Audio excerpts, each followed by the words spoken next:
Alai, makadini mama. Ngatinofara chaizvo, tinofara. Veduwe, tiri kuhwa kuti mashungurudzwa chaizvo nemukadzi wenyu. Ko chii chiri kuitikazve? VaJohnson, maane makore mangani maane mukadzi wenyu?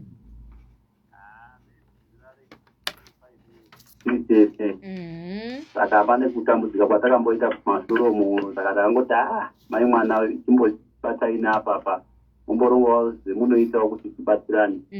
Saka mukubatsirana umu vakazonga vakuita mari, kuteererwa kwacho hakuchanyasi kuita mumba. Saka asha kuti mhuri yeZimbabwe ndakatofunga kuti timbosiyana, bozi tatamujere nekuda kuti ane mari akati wandeyo mbijanawo, asi aina kuwanda maningi kuvhutuke kungoti ndakubatawo mari chete.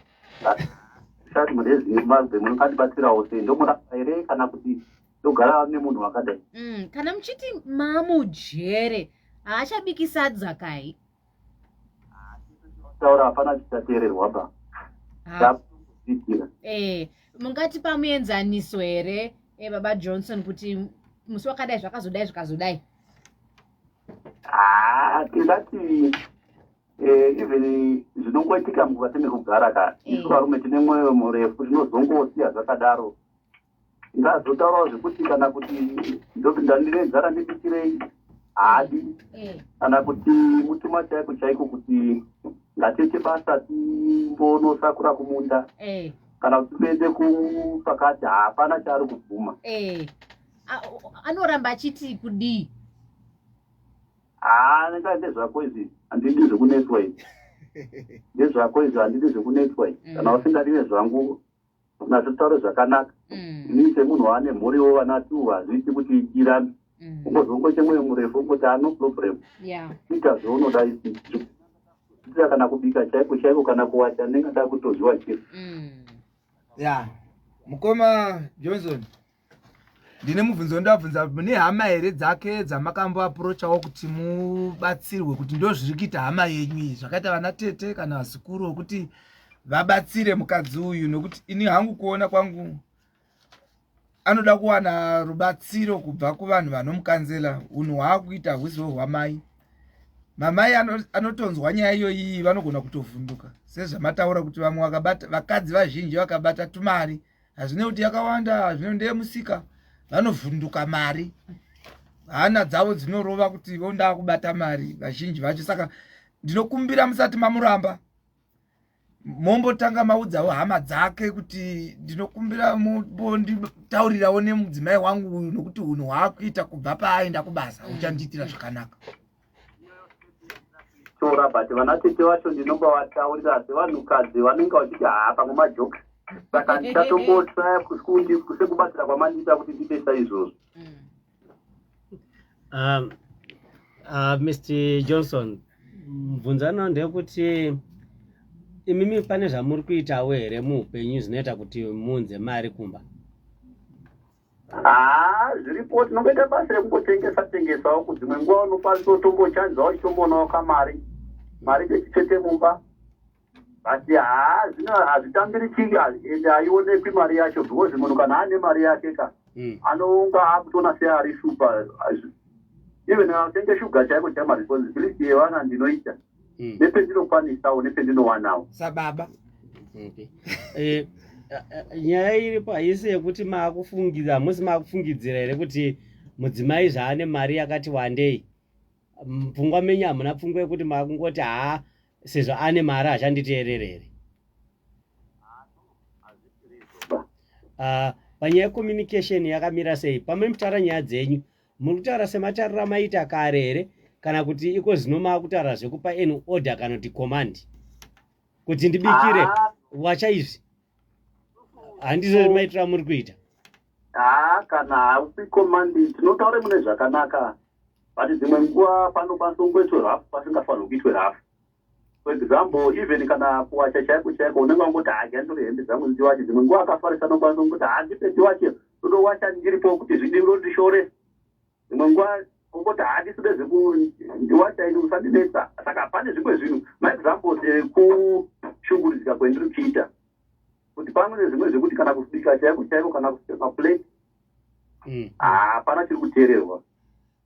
Anoteera nenguva yaanoda. Mukoma Johnson, ina handisi kuti muri wrong.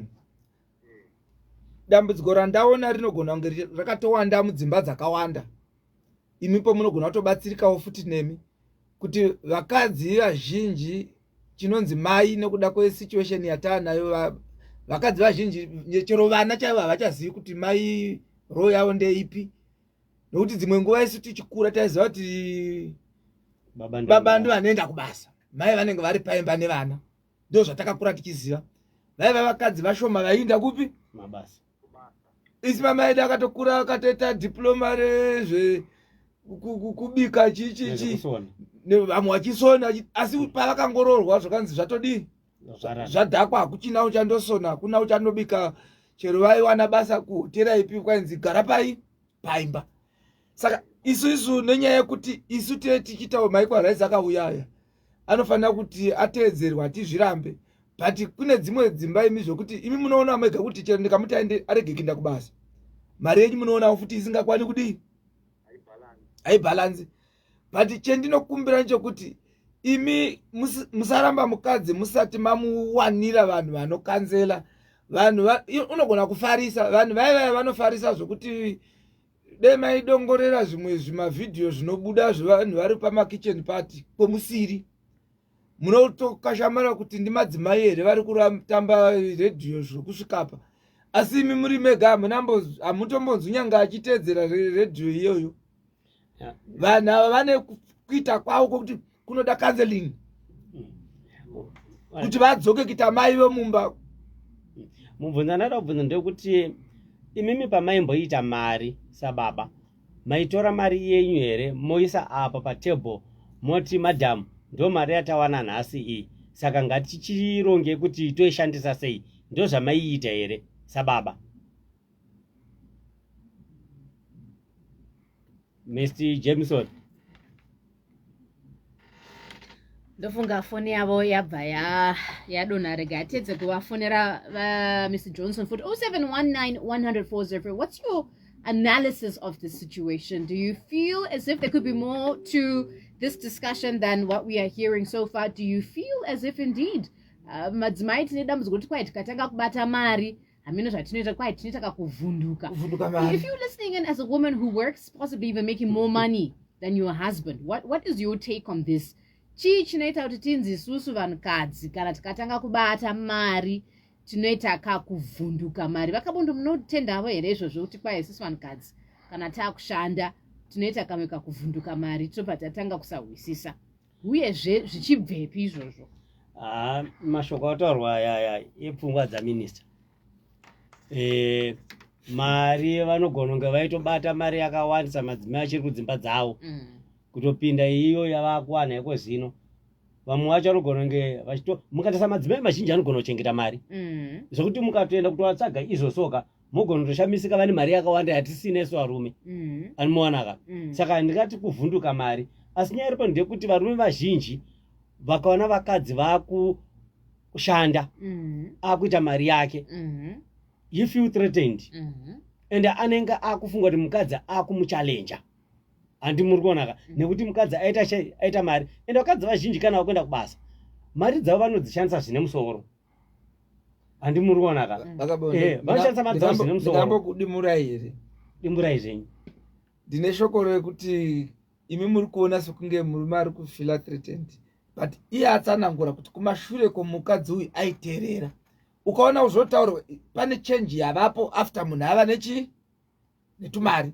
Kumashure kwababa avataridza kuti hapana chainetsa, taigara zvakanaka, achiti kana panoda kuwatywa osamai vari mumba. Zvanambotaura zviya kuti mai ava vakavhunduka mari, pamwe izvezvi ndanzwa vataura kuti mari yacho haina kana munyanyo kuwanda zvokuti vangandisvika pakuramba kutumika.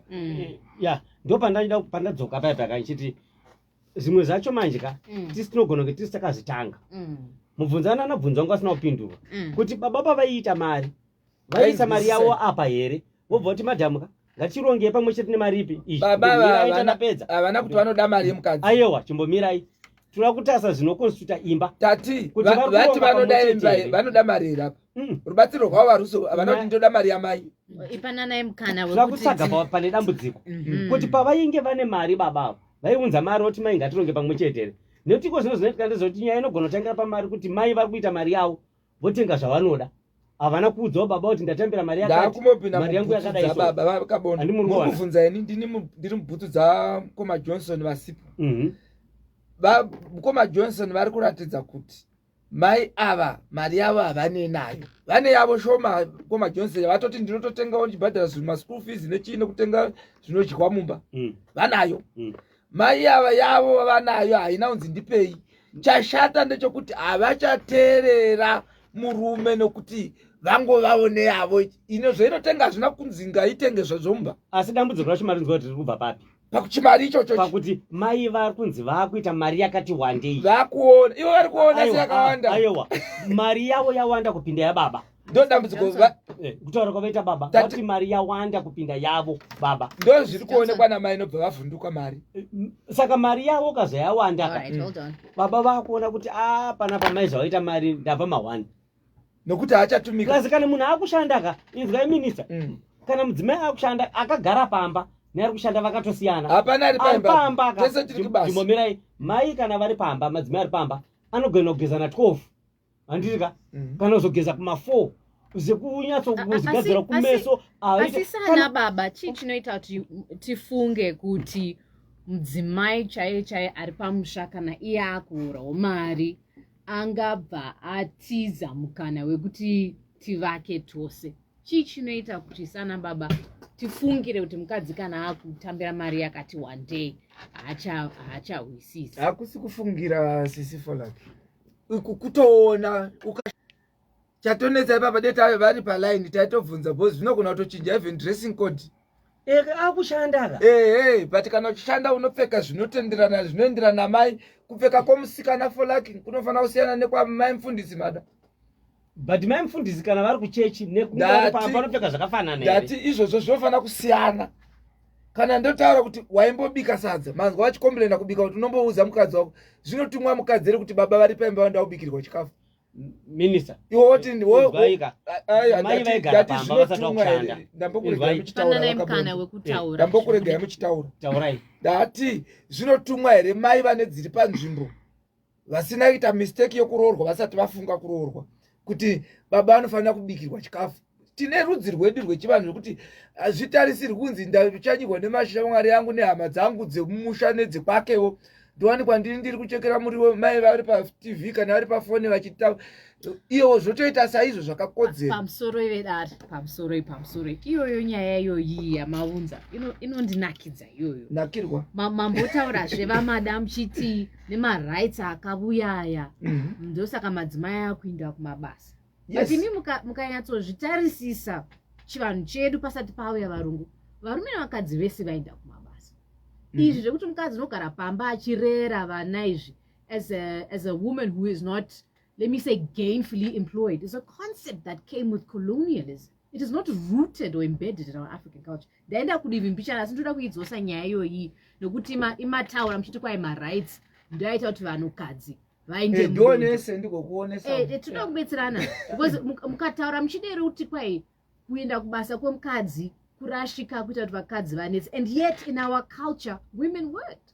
It was only capitalism pakauya varungu vakauya vachiti, and we have this discussion over and over again, particularly on the crunch, ndo vakauya neconcept yekuti vanhukadzi they are the weaker sex, we don't need them to work as slaves on the railway, for example. So women stay home. We want this black man to come and work because he has the power, the physical power. It was not an African concept that. Isusu pachivanhu chedu, murume nemukadzi, we were equal participants in the process. Zvazvisi zvekuti kuenda kumunda indabhozo munhurume kana munhukadzi. Taitoshanda tose. Zvekuzoti we are the weaker sex, she must stay home and look after kids and cannot bring more money, is a foreign concept to our true African culture. Ndobva taitambira. Ndobva maitambira. Taitambira tese imi nesu, imi mukabvuma kusasenza for so long. Hatina kuitambira. Murungu ndiye akauya achiti madzimai garai kumusha uko. Tikatarisa even masababa akatikomberedza muno muSouth Atona. Handiti? They were built for a single black man to come and live and work. They were not family units. Vanamatapi maflats out. Ndizwa ndizvi. Zvakagadzirwa as part of that oppression that you and I have taken on as part of our culture. Mukoma Johnson vakurambana nemukadzi wawo over a foreign concept that has got nothing to do with us. Mukadzi ndasina kuteerera zvinodiwa kana wauya kumba kwavanhu wakaroorwa ukaita seuri kuchaya mapoto hazvizobuda. Muteerera ndipedze kutaura baba. Iwo wakauya kuda kuti ndoda ndogara namukoma akabondo ndigare nawo kumba kwavo handiti ndichiteedzera mirayiro yomumba mupi mandauya. Iwo wauya manje nenyaya yekuti waimboya usingaendi kubasa waiteerera mirayiro yokwakabondo. Waane mari manje wakuona kuti waane simba rokuti zvimwe zvinhu ndagona kuramba. Ndope ndiri kuona musiyane wedisi iyoyo kuti tiri papo pakuramba. In a relationship in the first place, is it possible kuti imimi sababa maivona sekuti nekuti ndimi muri kuunza mari munhu anenge asina iwe? Now this tool, this instrument which is now money, is now being used as a currency for power in relationships, which it should not be. Ndopa ndiri kuti ininika nyaya iri apa ndeyekuti baba vari kutaura kuti dambudziko ravo riri kuti mudzimai ane mari yakati wandei kupinda yani yangu ndo root cause yavari kuti ndoita kuti mukadzi asateerere. Anomuonaka vachibva pamaexample ekuti sekubika handika nekuwacha. Ndo pandiri kuyama nenyaya yekuti ngatase hatina kunge iko zvina vasiri online varipo Johnson. Koma Johnson. Alright.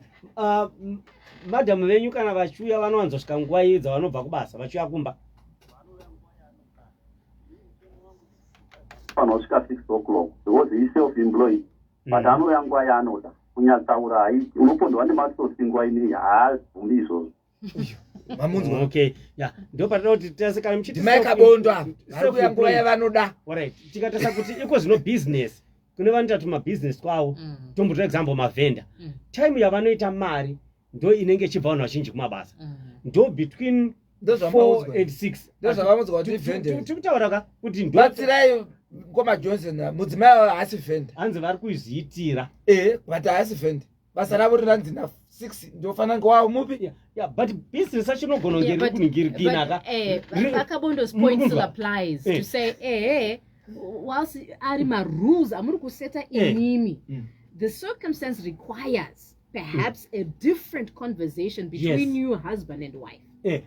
Nekuti panapaka business ndo pariri kufaya handika after 6 isu tikutasira kuti kumba kwedu tanga tajaira mai vasingaende kubasa kuti tinodya na 6:30 handi muri kuonaka ende inini ndichine that concept ndofana kudya nengwai na 6:30 apa 6:30 mai vari kuita vari kuita mari handika vobva yatsona kuti aiwa kunyange ndikasvika kumba na 7 kandi na 8 vanogona kupindura ngoma Johnson varipo kuti mukadzi wavo ndewo kutengesa kuti munhu kana akaroorwa dzake hadzichafunge tati unofunga ngoma Johnson varipo muri kutsigira munhu ari stubborn.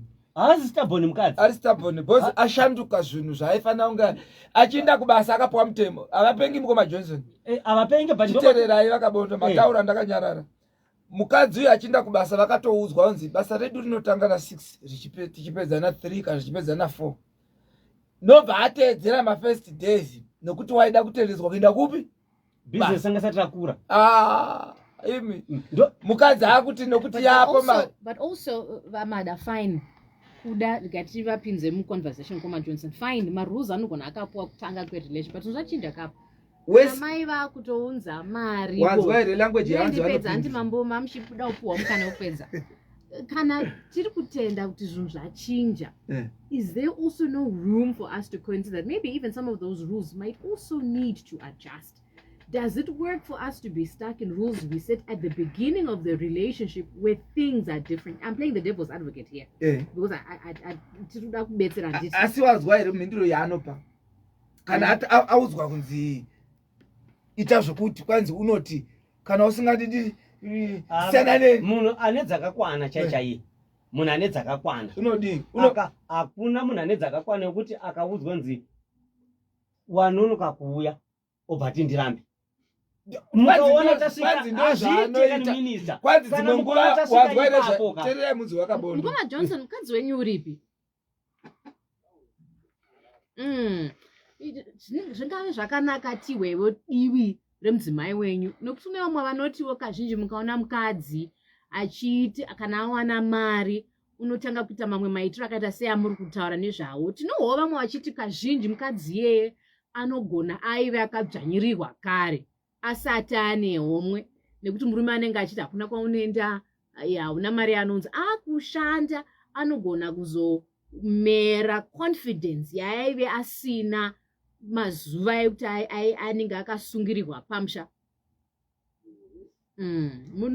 Munopavona vose ipapo kuti makambozvivawo here izvozvo zvokuti madzimai mazhinji mukavona paanoita mari achita seachinja hunhu, kazhinji zhinji zvinenge zviri kuenderana nekuti pane zvaiitika asati atanga kuiwana mari.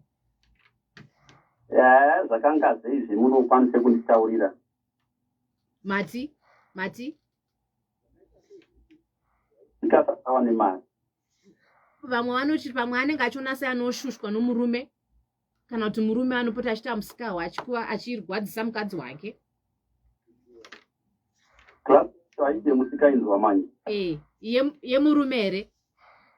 Yemurume. Oho. Iklasi inode mhuri. Iklasi isingaiti zvemusikainzwa zvemunofungira zvinoitwa nevamwe varume. Yes. Iklasi ine musha. Nokuti kana zvinhu zvarema, ukaende kumusha zvakadii. Kana zvazonaka, totangire ipopo. Kumusha kunokwanisa kuita mapurojekti ekuchengeta huku, kana kuchengetawo zvifuyo nevana. Yeah.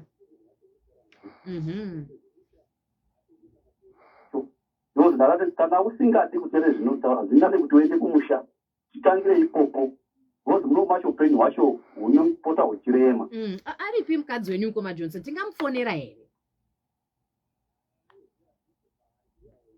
Munogona kutipa here namba yake timbozama kutaura, nekuti pamwe ihurukuro inongoda kuti muhwanane, pamwe mimi muri vaviri pane chiri kuita kuti mutadze kuonana, nekuti handinyatsoziva hangu mukadzi ungada ngoputsa musha wake, nekuti unless kana ari fuza rekupedzisira mukadzi akasika ada kuputsa musha wake awana munhu wokuvaka naye.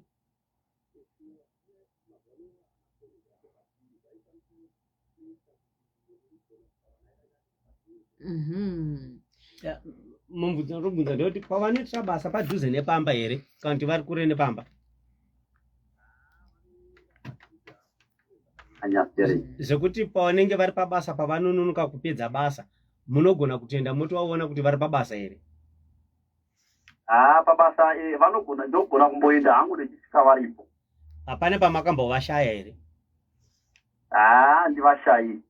Saka zvireva kuti hapana zvimwe zvamuri kufungidzira kuti vadzimai venyu vari kuita handitika? Wakutofungidzira because kana usingateererwi pane mumwe murume anenge wachiteerera usiri iwowe. Wokwako unoteerera asiri indini. Saka the best way kana ndozvanafunga kuti toseparate here kana kuti torega.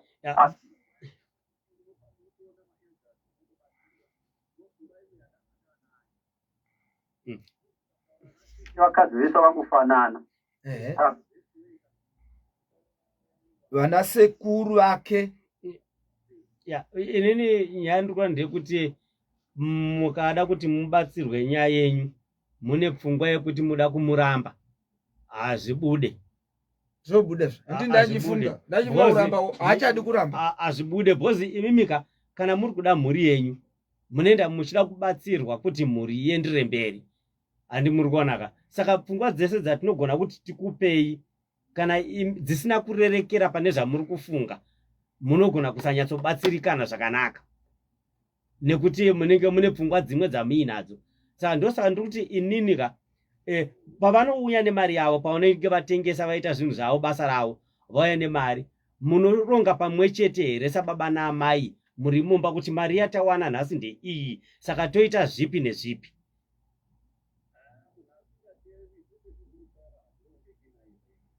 Imimi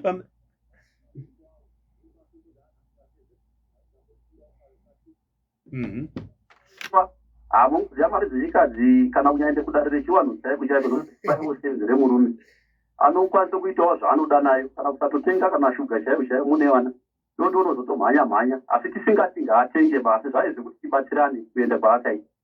Yes. All right. 0719104004. What's your feeling on this situation? Do you think this relationship is salvageable? Do you think it's possible to Koma Johnson might also be having insecurities because maybe his wife is making more money than him? 1430, good morning. Thank you so much for tuning in and joining the discussion. That's right.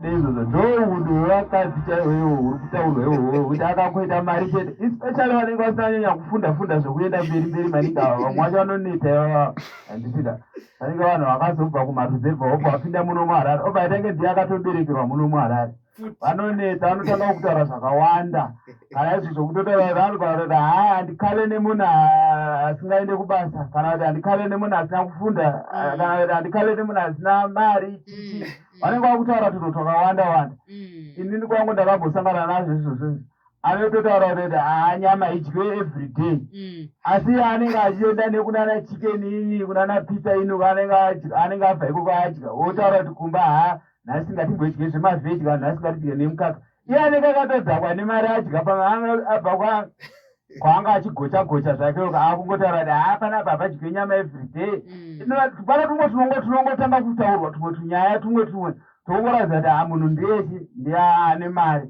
ndo unhu havo chaihwo ihwo ende vakatowanda varume kungoti murume uyo angobudikira zvake pachena asi varume vakawanda vane madzimai ari kuenda kumabasa. Situation iyoyo is very very very common. Samboshamisike nazvo ndo unhu havo chaihwo ihwo.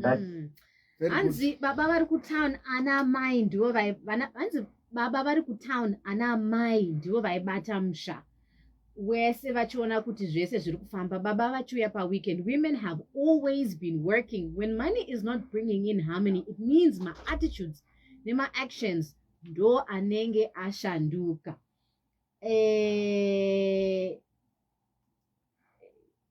Hanzi ari kutaura chokwadi musahwande negwenzi uyu mukadzi yatove nyanya iyo zviri kwaari murume iyeyu siyana naye uchafa ukapedza nguva. Iyoyo kwendiyo yakanaka kune muteereri asi handione ichinyanyobatsira zvakanyanyisa. Zvikanzi naboss Mura muti zvikanzi for like munhu wemukadzi ari kunzi ari kuwana mari asina foni ane nhema murume uyu. Many things are not adding up. Hatina patinoudza munhu kuti ramba naye kana tutimude boss. You're absolutely right there. I think the idea always is tiri vanhu vatema kuyananisa. And I think our solutions, our conversation must angle kuyananisa. Maika 3977, good morning.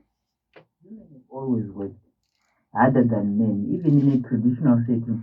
Murume nemudzimai vanoenda kumunda vese but mai vanoziva vachitsvaga soso vakabereka mwana votsvaga huni voenda kupfuura kuenda kutsime vouya vobika baba zvavanongoita ngosvika vogara pasi pemango votanga kupfuta fodya vachimirira zvopiwa mvura yogeza kuzomisa but mudzimai anoita zvese. They've always worked, just that women are unpaid labor when it comes to that.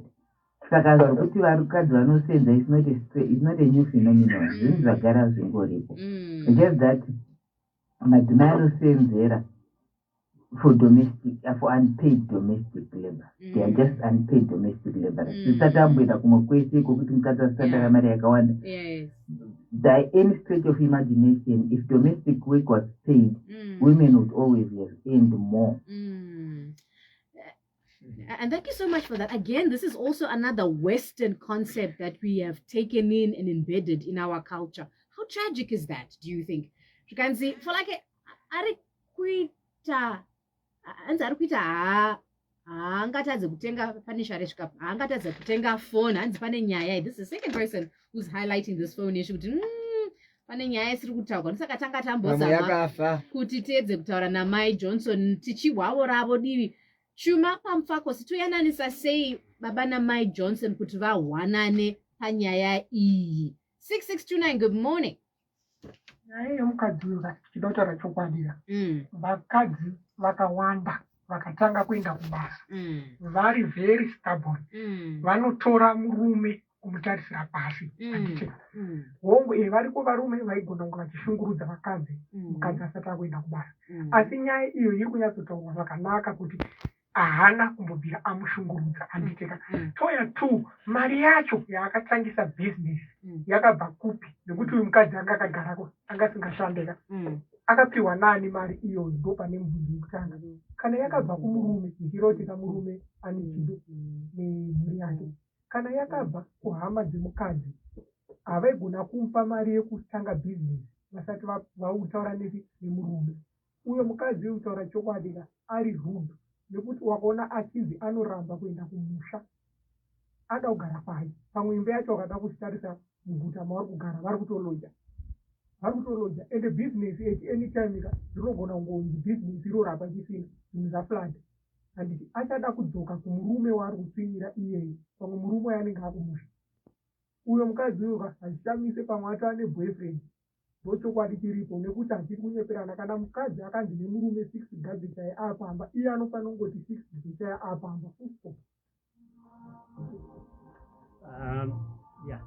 Pfungwa munenge mazonyenyisa matiri kutaura zvinhu zvatisina kukwera nai asi pfungwa dzenyu asi isusu tiri pakuvaka hatidi kuisa modzi mupfungwa dzababa Johnson tisina evidence especially because hatati ahwadiri ramai Johnson pamwe pandove neimwe nyaya yatofanira kuti titarise zvakanaka iye kuzoti vane chikomba aiwa mukomatuma hatidi kudero tiri pakuvaka tiri pakuyaranisa nai 1509 good morning.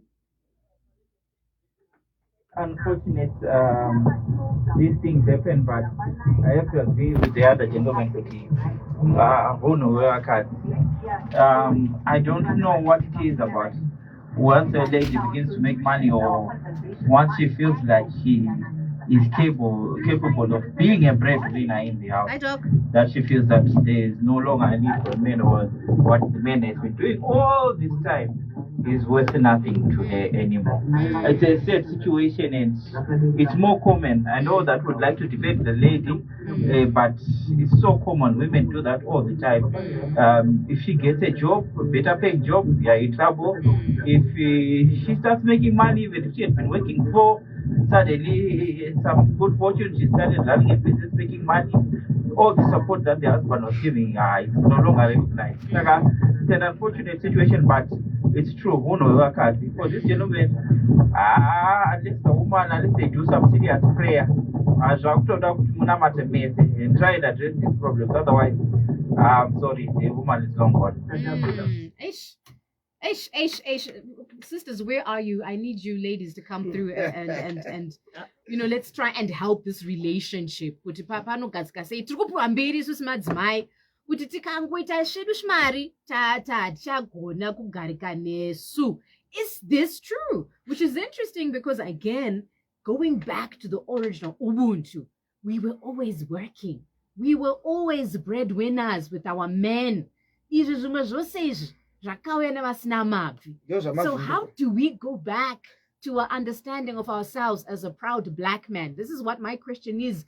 Toyananisa say tubatira say my Johnson tukanzi doene utapuwa namba ya my Johnson tambo taura navo ukuma Johnson unokonzera kuti tumira iva mada namba ya my Johnson ike zvino timbo umata vana phone how convenient. Ndo panotaura kuti tinogona kungofungidza kuti vakadzi vese akaita mari va stubborn handizvo ipfungwa dzedu isusu varume dzoti mairo fungwa kuti vakadzi vakaita mari va stubborn bhosi kana ane mari ka takutarisa zvakawanda anoona ende munzivese vakabondotaura zvataura alright vazhinji vacho ndo kutaurwa zviri kuitwa ndo patotarisa kuti kana mukadzi anga asingashande ari pamba handika muchaona munoona kuti iye pachake munhu ari pamba nemunhu aakuenda kubasa zvatosiyana handimuonaka nekuzvigeza kwacho kwakusiyana ende saka isusu varume vazhinji tikaona mukadzi ane kakuchinja kwaakuita hatizosununguke ndosaka nanchibvunza kuti pamunoenda pabasa pake mumona aripo here vataura kuti hongu anenge aripo saka zvimwe zvaangaite ndezvipi zvira kuti mukadzi uyu kwayo ari kutoshandira mhuri atoona kuti panapa pakasashandwa panapa tinogona kufa nechine nzara chandingatokurudzire manje kuna baba Jameson ndeyekuti ngavachiedza ito kuti ivo vashande zvakanyatsa, mari yavo iende pamusoro pemukadzi. Kana chiita kuti vashande vese, ngavashande vese, mari yoita sei yowanda, voshanda pamwe chete, pane kutika ivo vafunge kusiya mukadzi, nekuti vachaona mumwe futi anoshanda. Handimonaka oita the same. Vanenge vakutotogara pasi. Patience Mabvuku, how are you? Zvikanzi for like indaona kunge baba avo sevari kuitwa payback nemudzimai. Tiri kuwa side romunhu one, mukadzi hapo dai aripo nyaya yagadziriswa on a fair ground, plus iye munhu ari kuenda kubasa anoshaya foni. Pane nyaya vanhu vese vari kugunun'una panyaya yekushayikwa kwefoni ya Mai Johnson, and zveshuwa panyaya iyi ini ndenge ndambozvitsinidzira izvozvo kuti kazhinji madzimai pavanozovonekwa vachiikwai paakazotanga kushanda achidai unochinja maitiro, kazhinji kacho panenge pane kakutsiva kakudzvanyirikwa. Handisi kuti zviri correct, but kazhinji ndo zvatinongohwavo. The nature of women. All right, let me play this audio note. 8173, good morning.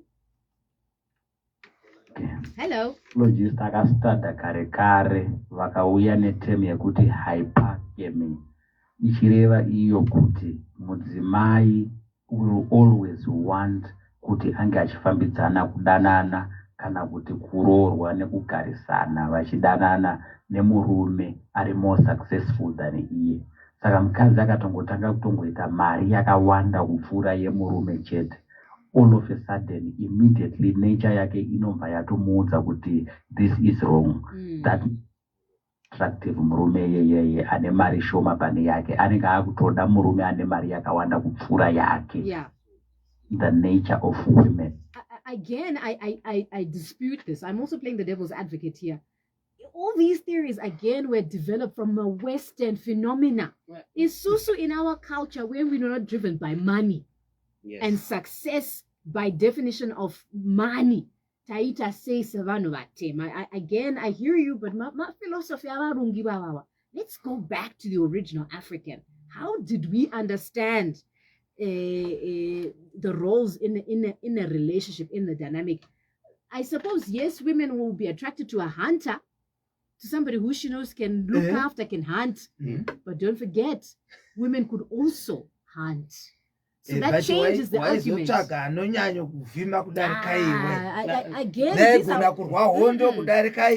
We really need to go back to our but chandakumbira ndechekuti ngavagone kutsvaga vana sekuru. Iyo nyaya ndoda kuti vadzokere koko kunana sekuru kana vachipinda chechi voenda kuma elders ekuchechi vondopuwa counseling kuti vese vari tu vanzwisisane pakugara kwavo, pasa vanotarira zvinhu zvemari asi pave nerudo chairwo ruri mumba. Nokuti vachaita kuti vana vavenge kuroorwa nenyaya yekuti pane zvimwe zvinhu vanenge vachiona zvisina kunaka pamarriage. Yeah. News chete ndozauda kutibata tikatigoza makubata Mai Johnson. But the sisters, where were you? We were hoping you would also join this discussion because men are feeling as if you and money, we and money are not friends. Is this true? Because there are many women, I'm sure, who are out there who are breadwinners. How are you navigating this relationship? Kuba Johnson, it is 12 o'clock. Number Antimaibata. If you also have an issue, let's continue this discussion on our social media, on our Facebook page. We are live. Put your comments there. Let's talk about this a little bit more as we try to figure out how to help Johnson and many other men who feel like they're feeling. Tax is coming up next between 12 and 3 with Just Precious.